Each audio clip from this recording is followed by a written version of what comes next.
어제까지 우리가 한 달 조금 넘게 여호수아 말씀에 대해서 공부했습니다. 이 매일 성경의 진도대로라면 오는 8일, 그러니까 토요일까지, 토요일부터, 오는 8일인 토요일부터 여호수아서를 마치고 순서대로 누가복음 1장을 펼치면서 누가복음으로 이제 우리가 공부하게 됩니다. 그런데 그 토요일, 일요일인 8일, 9일은 새벽 기도가 없기 때문에 누가복음의 초반부를 놓치는 그런 상황이어서 안타깝지만 여호수아서를 어제를 기점으로 정리하고 누가복음으로 오늘부터 바로 들어가려고 합니다. 양해해 주셨으면 합니다. 자, 누가복음을 누가 기록했어요? 누가가 기록했어요. 예? 누가복음을 누가 기록했다고요?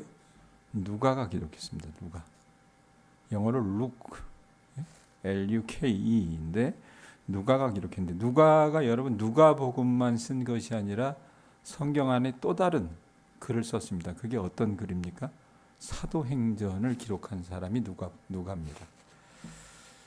자, 누가복음은 예수님의 행적을 기록한 글로 로마 제국 내 이 누구를 향해서 쓰여졌냐? 독자가 어떤 독자들을 향해서 쓰여졌냐면 이 헬라, 이 그리스적인 배경을 가진 이방인이면서도 어떻게 해요? 하나님을 알게 된 이 기독교인들을 대상으로 삼아서 기록한 글이, 예수님에 관해서 써내려간 글이 누가복음입니다. 우리가 그 누가복음을 한 3개월 동안 읽어 나가게 될 것입니다. 자, 5절부터 7절 말씀 우선 한번 보세요. 눈이 따라가 주세요. 유대왕 헤롯의 아비야 반열에 제사장 한 사람이 있었으니 이름은 사가랴요, 그의 아내는 아론의 자손이니 이름은 엘리사벳이라. 이 두 사람이 하나님 앞에 의인이니 주의 모든 계명과 규례대로 흠이 없이 행하더라. 엘리사벳이 잉태를 못함으로 그들에게 자식이 없고 두 사람의 나이가 많더라. 자, 어느 시대냐면 유대왕 헤롯 때라고 말합니다. 여러분, 이 헤롯 대왕은요, 당시에 이 이스라엘이 속했던 근동아시아를 통치했던 나라는 로마입니다. 로마. 유대 나라는 어떻게 해요? 로마의 식민지였습니다. 이 식민지를 관할하는 이 헤롯 대왕은요, 로마의 앞잡이 역할을 했던 사람입니다. 출신도 정통 유대인이 아니었어요. 이두메인이라고 하잖아요. 그러니까 에돔의 자손이었습니다. 그런데 왕족의 여자와 결혼해서 왕이 돼요. 이 사람이 여러분 굉장히 사악한 임금이었는데 어떤 일을 행합니까?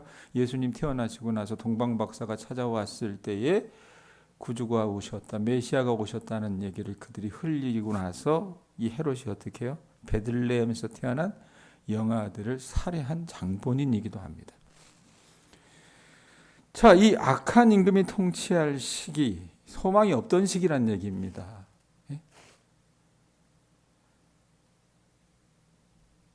그 시기에 더군다나 왜 소망이 없었느냐면, 여러분 말라기라고 하는 구약의 마지막 성경이 있잖아요. 하나님께서 말라기에게 하나님의 말씀을 주시고 나서 자그마치 400여 년 동안 어떤 선지자도 보내지 않으셨고 말씀도 하지 않으셨어요. 그러니까 400여 년 동안 어떻게 암흑의 시기였다라고 생각을 하면 돼요. 그러면서도 그 나라를 통치했던 임금은 여러분 어떤 사람이었다고요? 그 영아들을 눈 하나 깜짝 안 하고 죽여나갔던 헤롯 대왕이었다고 말입니다. 자, 이런 암울한 시기에 하나님께서 일하세요. 누구를 통해서? 괜찮은 사람? 예? 젊고 탱탱하고, 예? 많이 배우고 배경 좋고 돈 많은 사람의 가정 속에서 일하시는? 아닙니다. 누구를 통해서 일하십니까? 가장 육신적으로 보면 늙고 병약하고 사회적으로 보면 보잘것없는 사람들이 깔보는 사가랴에게 하나님께서 나타나시고 그를 통해서 일하셨다는 얘기입니다. 자, 다시 5절 보세요. 헤롯 왕, 유대 왕 헤롯 때에 아비야 반열에 제사장 한 사람이 있으니 이름이 뭐라고 얘기해요? 사가랴요. 그 다음에 그의 아내는 아론의 자손이니 이름이 엘리사벳이라. 사가랴라고 하는 이름의 뜻은 뭐냐면 여호와 하나님께서 기억하시는 자, 뭐 이런 뜻이에요. 네? 그런데 이 사가랴와 엘리사벳을 여러분 누가는 어떻게 묘사합니까? 첫째, 뭐라고 얘기합니까? 아비야 반열에 속한 제사장이었다라고 얘기해요. 자, 그 당시 여러분 이 레위 지파가 성전을 섬겼잖아요. 제사장 가문들이었는데 이 레위 지파 성전을 섬겼던 제사장들은 총 24개의 그룹으로 나눠졌어요. 예? 24개의 이 어떤 그룹으로 나뉘었는데 이들이 반열에 따라서 1년에 일주일씩 총 두 번 정도. 그러니까 24개 정도가 되면 여러분 곱하기 2 하면 48 될 거 아니에요. 1년이 몇 주입니까? 52주잖아요. 그러면 한 개의 반열에 따라서 어떻게 해요? 1년에 두 번 정도 성전에 올라와서 섬겼다 그 말입니다. 그 섬기는 사람 가운데 아비야 반열에 속한 사람이 누구였어요? 사가랴라고 하는 사람이었습니다. 그런데 이 사람이 누구하고 결혼했습니까? 제사장 가운데 제사장이라고 하는 아론의 자손이었던 엘리사벳이라고 하는 사람과 가정을 이루었어요. 아마도 여러분 이 사람의 신앙은 굉장히 돈독했었던 것 같아요. 그리고 이 두 부부를 뭐라고 평가해요? 6절에 보면 이 두 사람이 하나님 앞에 뭐 했다고 얘기합니까? 의인이었다라고 얘기합니다. 이들은요 하나님 나라를 대망하고 말씀에 있는 것처럼 의인이니 그래놓고 주의 모든 계명과 규례대로 흠이 없이 행하더라라고 하는 표현이 따라붙어요.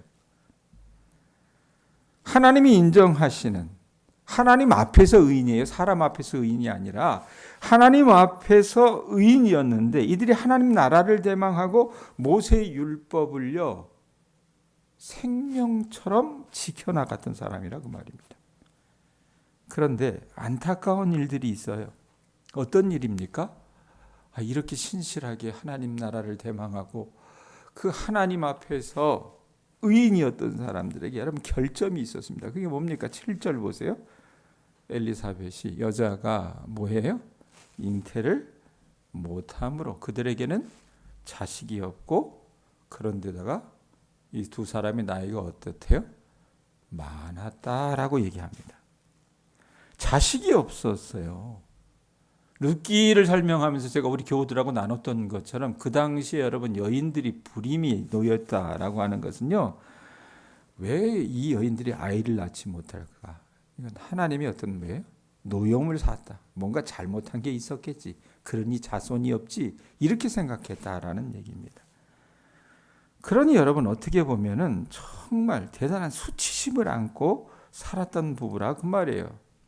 그런데 젊기라도 하면 뭐 기대라도 있을 텐데 말씀 뒤에 보면 7절 뒤에 보면 뭐라고 얘기해요? 두 사람의 나이가 많더라라고 얘기합니다. 어떻게 보면 엘리사벳이 폐경기가 지났다라고 말할 수 있겠죠. 그렇게 보면 희망이라고는 찾아볼 수 없는 그 시대의 서름과 아픔을 그대로 대변하는 삶이 누구의 삶이었습니까? 제사장이었던 아비야 반열의 이 사가랴와 엘리사벳의 삶이었다고 말입니다. 믿음은 좋아요. 믿음대로 새벽에 나가서 하나님의 말씀을 정말로 지키겠다고 했으면서 새벽마다 주님 앞에 나가요. 하나님도 그들을 기뻐하세요. 그런데 안타까운 건 뭡니까? 자식이 없는 것과 같은 그 절망을 갖고 살아나가는 이 시대의 사가랴와 엘리사벳 같은 사람들, 여러분 그런 분들이 계시다면 이 말씀에 주목하실 수 있기를 바랍니다. 자, 어떻게 보면 소름이고 아픔이고 절망이 가득한 삶을 살고 있었는데 8절에 그래도 할 일해요. 이 사람들이 어떻게 합니까? 8절에서 10절 보면 마침 사가랴가 그 반열의 차례대로 하나님 앞에서 제사장의 직무를 행할세 제사장이 전례를 따라 제비를 뽑아 주의 성전에 들어가 분향하고 모든 백성은 그 분향하는 시간에 밖에서 기도하더니 자 레위 지파가요 24개의 그룹으로 나눠졌다 그랬잖아요. 그 중에 사가랴는 아비야 반열에 속했다 그랬어요. 그런데 이 한 그룹 한 반열에 숫자가 몇 명 정도 됐냐면 1000명이에요. 그럼 그게 24개 정도 되면 어떻습니까? 24,000명입니다. 예? 그 24,000명 가운데 여러분 성전에 와서 뭐 다 성소, 지성소에 들어가는 게 아니잖아요. 성전에서 해야 될 일들이 많지 않습니까? 동물을 잡아서 뭐 각두고 뭐 여러 가지 일들이 많아요. 그 중에 지금 말씀에 있는 것처럼 어떻게 해요? 성전에 들어가서 분향하는 일은요. 참 이게 택함을 받기도 쉽지 않은 일이었습니다. 더군다나 제비를 뽑았잖아요. 그런데 말씀에 보면 뭐라 그래요? 마침. 하필이면 마침. 예? 사가랴가 제사장 직무를 행할 그때가 온 거예요.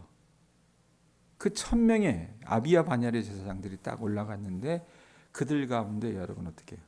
제비를 뽑았는데 성소에 들어가서 일할 사람, 성전에 들어가서 분향할 사람, 그 사람이 누구로 뽑혔습니까?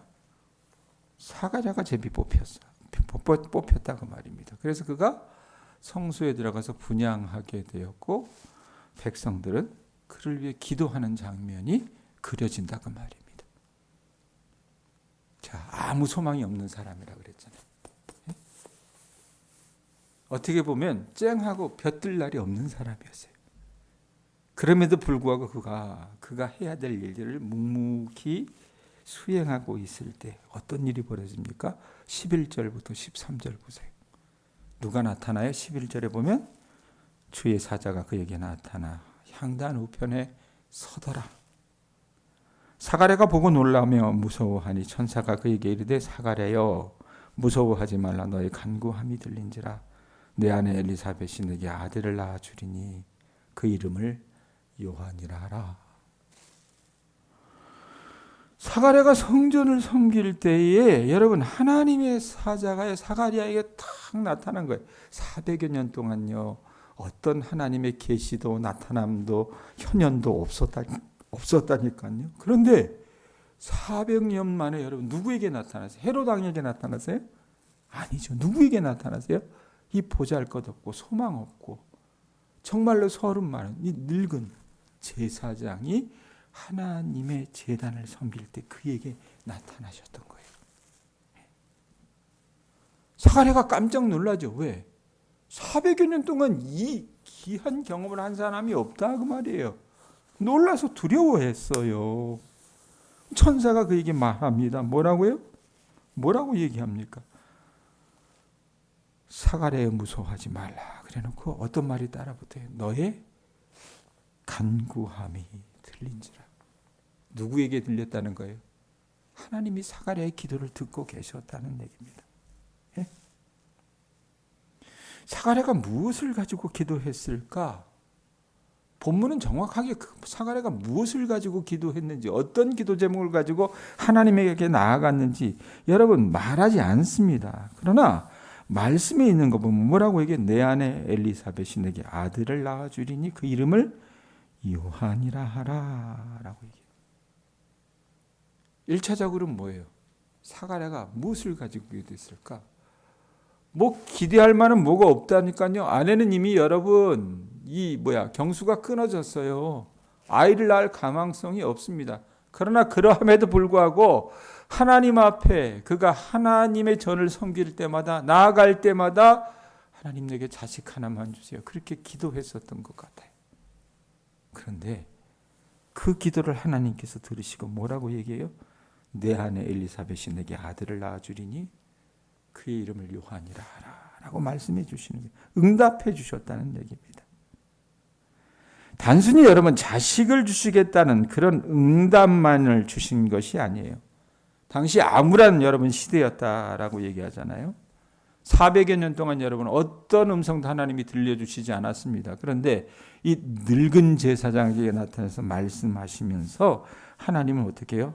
이 사가랴를 통해서 앞으로 오실 메시아가 구원의 시대를 열어주실 것이라고는 아마 사가랴가 그걸 가지고 기도했을 수도 있을 거라고 학자들은 추정을 해요. 주여 당신께서 보내주신다고 하시는 그 메시아가 어서 오시기를 원합니다. 주여 주님의 나라가 임할 수 있게 하여 주시옵소서.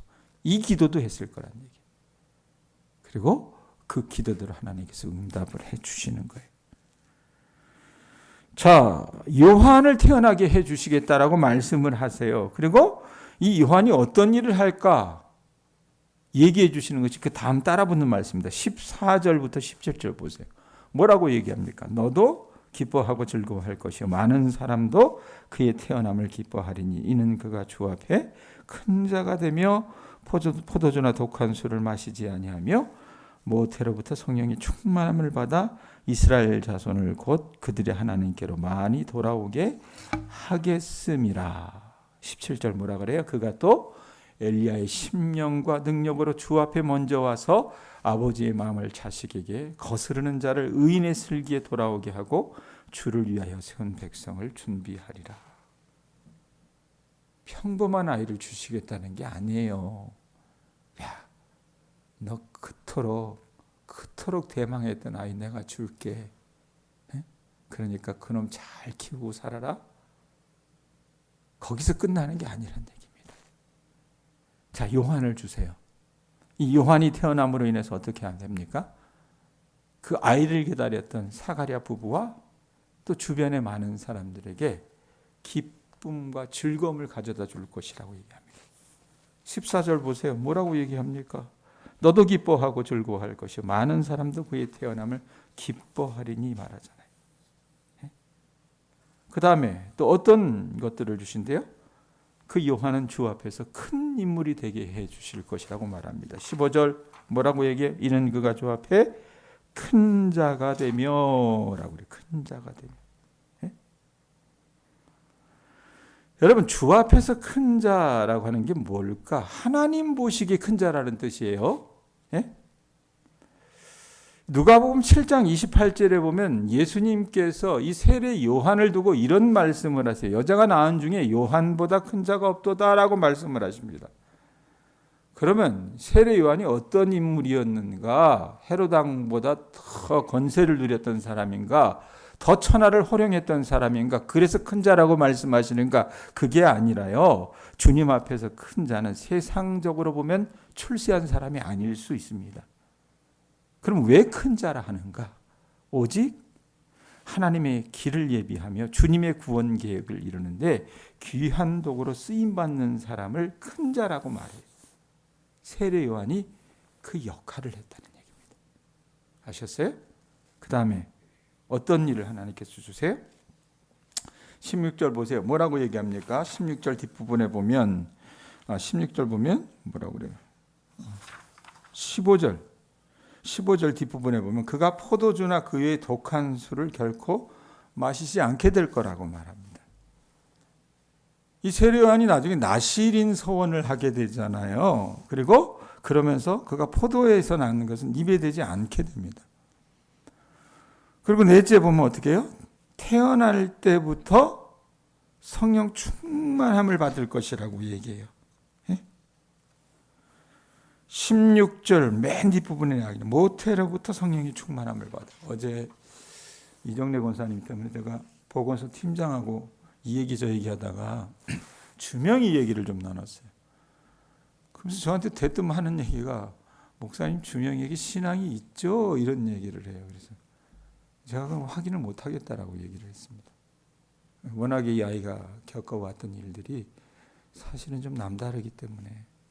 근데 그분이 지나가면서 하는 말이 있어요. 어떤 말을 하냐면 그래도 하나님께서 특별히 은혜를 주시면 어렸을 때부터 하나님을 인지하는 아이들이 있긴 하더라고요. 이런 얘기를 하시더라고요. 아마 세례 요한이 그런 사람이었던 것 같아요. 그 다음에 어떤 일이 있습니까? 이 아이에게 이스라엘 자손 가운데 많은 사람을 하나님께 돌아오게 할 장본인이 세례 요한이 될 것이라고 얘기를 해요. 그리고 마지막으로 그가 예수님보다 먼저 올 자라고 말씀하십니다. 그러니까 이 가브리엘이라고 하는 천사가 나타나서 이 세례 요한이 말라기 선지자, 구약의 마지막 말라기 선지자가 마지막으로 예언한 그 약속이 있어요. 예언이 있어요. 그것을 성취한 장본인이 누구냐? 바로 너처럼 가난하고 너처럼 아무 보잘것없는 사가랴의 몸에서 태어난 세례 요한이 그 일을 감당할 거야 라고 말씀해 주십니다. 말라기 3장 1절과 4장 5절 6절 한번 찾을 수 있으면 찾아보세요. 거기 보면 어떤 말씀이 있냐면 제가 읽어드릴게요. 3장 1절에 보면 만군의 여호와가 이르노라 보라 내가 내 사자를 보내리니 내가 내 사자를 보내리니 이게 누구예요? 세례 요한이에요. 사자를 보내니 그가 내 앞에서 길을 준비할 것이요 이 말씀이 있습니다. 또 4장 5절에서 6절에 보면 보라 여호와의 크고 두려운 날이 이르기 전에 내가 선지자 엘리야를 너희에게 보내노니 이 선지자 엘리야가 누굽니까? 세례 요한을 말합니다. 그가 아버지의 마음을 자녀에게 돌이키게 하고 자녀들의 마음을 그들의 아버지에게로 돌이키게 하리라. 돌이키지 아니하면 두렵건대 내가 와서 저주로 그 땅을 칠까 하노라. 이렇게 말씀하시는데 이 말라기가 예언한 여러분 이 인물이 누구예요? 세례 요한이고 그가 마침내 400년 만에 그 땅 가운데 태어나게 된다 그 말입니다. 아마 이것을 놓고 대망하고 기도하고 있었던 이 사가랴였기 때문에 천사가 하는 말이 무엇인지 여러분 이 사가랴는 완전히 이해했을 것입니다. 그러나 여러분 어때요? 사가랴도 연약한 인간이잖아요. 그게 다른 사람에게 이루어졌으면 좋겠는데 자기를 통해서 일한다고 하시니까 어떻게 해요? 의심하기 시작하는 게 18절이에요. 18절 보세요. 뭐라고 얘기합니까? 사가랴가 천사에게 이르되 내가 이것을 어떻게 알리오? 내가 늙고 아내도 나이가 많으니이다 라고 얘기해요.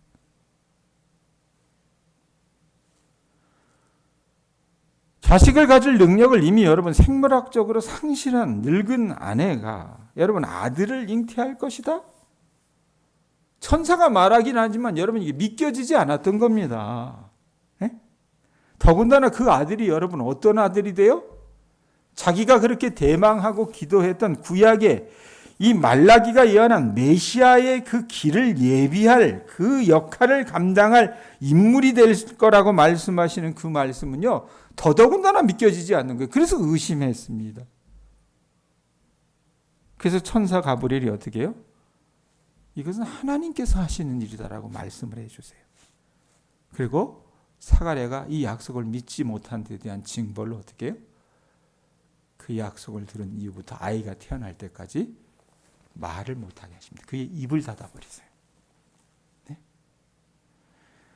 아주 신비한 체험을 한 사가랴는 성전을 나와서 자기 직무를 마치고 뭐라고 얘기를 못하잖아요. 하나님 입을 다물게 하셨으니까. 그래서 자기 집으로 돌아가서 엘리사벳과 잠자리를 하게 되고 예언처럼 엘리사벳은 임신하게 되었다는 것이 오늘 우리가 읽은 말씀의 내용이에요.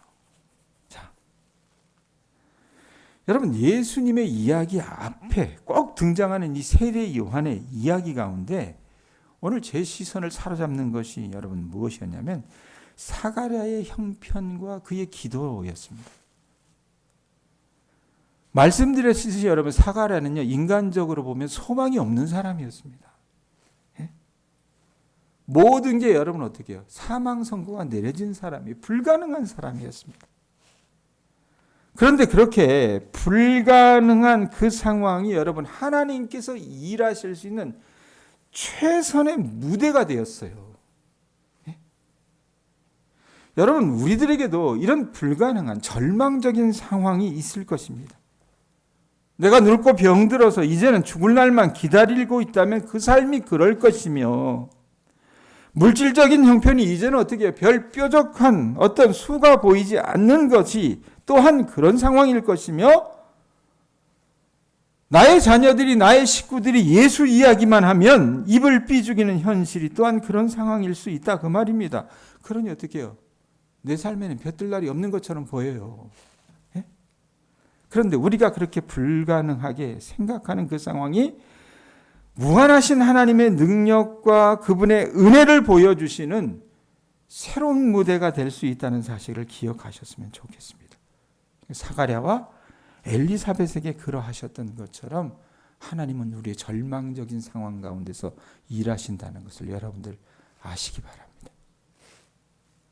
또 하나님의 여러분 응답이 지연된다고 해서 그것이 하나님이 모든 것을 거부하신다라고 하는 그런 메시지는 아니라는 것을 우리가 알아야 돼요. 여러분 우리는 흔히 어떻습니까? 신앙생활하면서 우리가 원하는 때에 어떤 일이 이루어지지 않는다고 해서 그것이 곧 하나님이 안 된다라고 말씀하셨다고 생각할 때가 많아요. 안 그렇습니까? 사가랴가 여러분 자식을 달라고 여러분 하루 이틀 기도했겠어요? 수십 년을 기도했습니다. 그랬는데 어떤 일이 벌어져요? 다 안 된다고 얘기했어요. 무슨 못된 짓을 했길래 저렇게 신의 진노를 받아가지고 애 하나 없을까 이랬는데 사실은 그렇지 않았잖아요.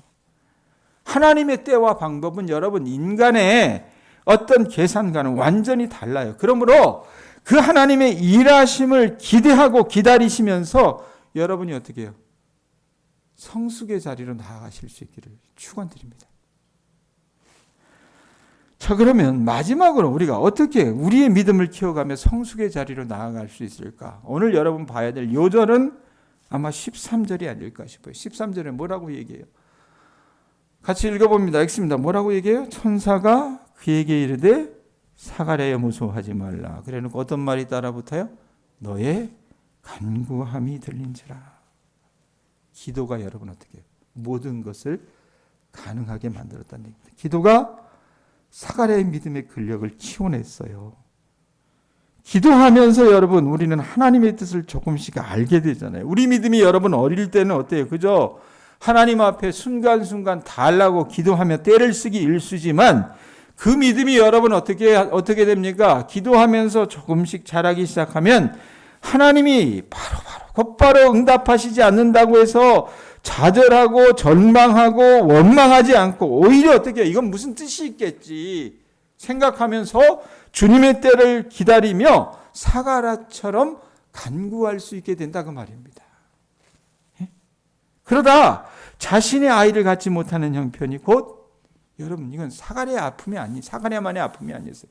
그 시대의 아픔이었잖아요. 그 시대의 아픔의 표상이라고 하는 것을 자기가 깨닫고 어떻게 해요? 주님 앞에 기도하면서 주님과 어떻게 해요? 통하기 시작을 했고 결국 메시아가 오기를 간구하는 그 단계까지 여러분 사가랴는 나아가게 됐다 그 말입니다. 이런 은혜가요 오늘 이 새벽을 지키는 우리 교우들에게 있었으면 좋겠습니다. 아셨어요? 아직 끝난 게 아니에요. 끝날 때까지 끝난 게 아니라 그 말입니다. 하나님은 지금부터라도 우리 교우들의 삶에 일하실 수 있는 분입니다. 그 주님의 일하심을 대망하고 사가랴처럼 간구하시는 주님의 자녀들 되시기 바랍니다. 기도하겠습니다.